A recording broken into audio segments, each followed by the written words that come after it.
how will Brexit affect future exports and imports opportunities for the pig and poultry sectors? Firstly to EU countries and secondly to non-EU markets. Because I take it we've had we've got more of the fifth quarter of the pig at the moment into China, which is a good thing. Right, who wants to start then?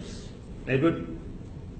Thank you, Chairman. So there are two sides to this. Clearly, being within the European Union is trading within Europe is absolutely vital for the sector. Now, one thing that has been asked of us is that there have been a lot of scenarios modelled by the HDB and others that makes the pig sector look like it's got a particularly rosy outcome in the event of a hard Brexit or a no-deal scenario. And I would want to bat this suggestion away very, very quickly, because not having access to the single market, or even just having a trade arrangement with Europe, is extremely serious, mainly for carcass balance.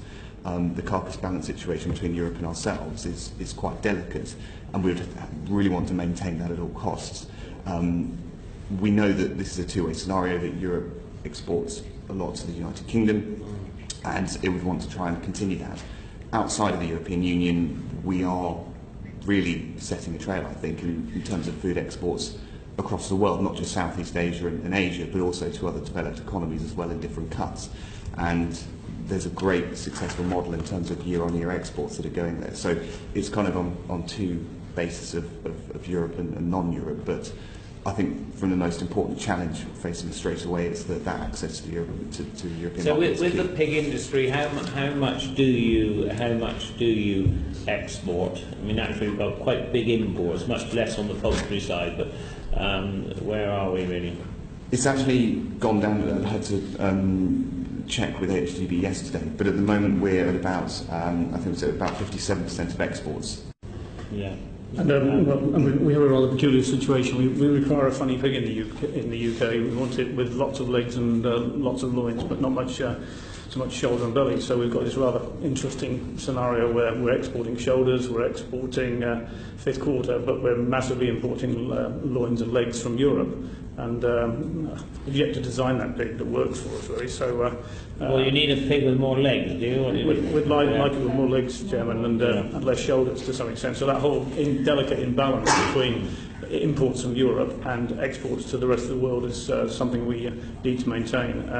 And a specific thing such as Pelsaz, as Ed's talked about, we virtually use none of those in the UK at the moment. So that's a very important market we need to maintain. Right, yes. And then on the poultry side? Shall I start with the overview? We currently are about 60-65% self-sufficient poultry meat. We are a net importer of poultry meat. We import a value of around £2 billion worth of poultry meat and export around £350 million worth. But that is really a reflection in the carcass balance. UK consumers want breast meat, and we don't want to eat the dark meat, so the fifth quarter. I actually prefer the darker meat, but that's another matter. So yeah, you're right. Yeah. And three quarters, 70-75% of our trade, inwards and outwards, is with EU member states. So that is absolutely crucial area to get right and continue that frictionless trade.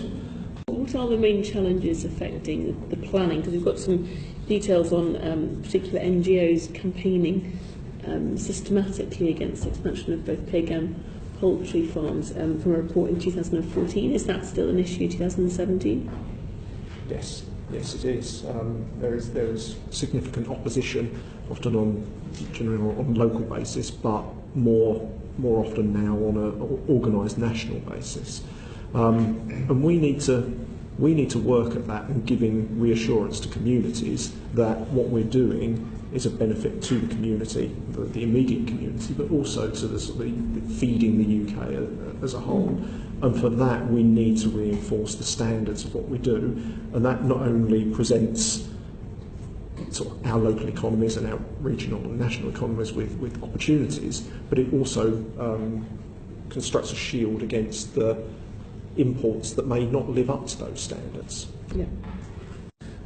Just to add, in addition to that, one of the challenges we face, and we've looked at this in the last few days, where understanding what the future cost of production of producing pig and chicken meat in the UK is against the background of we do import quite significant amounts of feed raw materials, soya, for instance, that's required for protein to go into animal diets.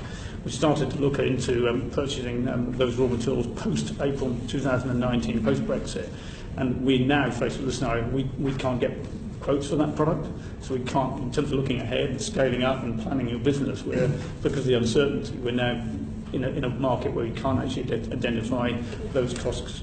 Suppliers won't quote to us, so that sort of lack of certainty will prevent investment taking place, even if you could get planning permission, etc. Yeah. We have in front of us some details of the tariffs applicable to UK exporters in relation to pork, for instance. So uncooked sausages, 80% tariffs. Frozen boneless pork, 65%, just to quote two, at the higher end, I must admit. So I'd just like to explore with you the potential impact of tariffs in terms of UK exports to the European Union and vice versa.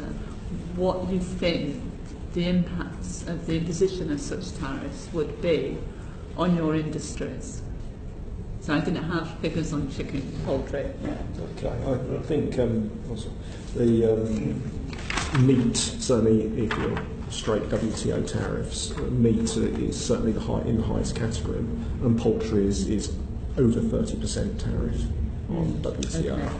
Okay. Thank you. I think for poultry, with, as we've said about the sort of carcass balance with dark meat versus breast meat, I think the ultimate outcome is food price inflation in the UK market, as producers have to seek the value back through the UK market. On our big sector, obviously on imported products, we're used to, as a business and as a supply chain, we're used to driving efficiency and looking at ways to mitigate costs.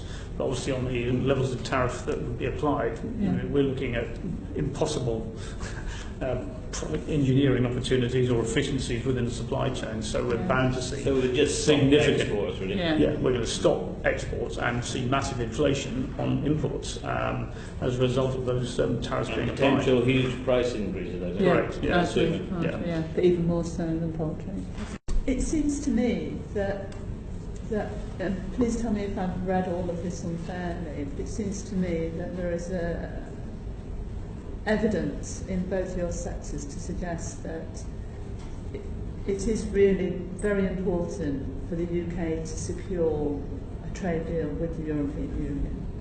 Correct. It was just in a nutshell. Correct. Yeah.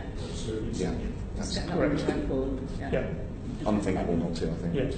Yeah. As frictionless as possible in respect of trading relationships going both ways. The Royal College of Veterinary Surgeons has said that there aren't, there potentially may not be enough vets, in as much as they tell us that 95% of the official veterinarians working in abattoirs graduated overseas, with a clear majority of these being non-UK EU graduates. How will we make sure that we have enough vets after Brexit to ensure that the animals have had their appropriate health checks? I think in terms of the big sector, please comment, but it is frightening in the context of that level of non-UK veterinary engagement. It's not just within the OVs. I think it's fairly clear that a similar level exists within DEFRA itself in respect of expertise outside of the UK. Has caused some problems in the existing structure, let alone in a post-Brexit world.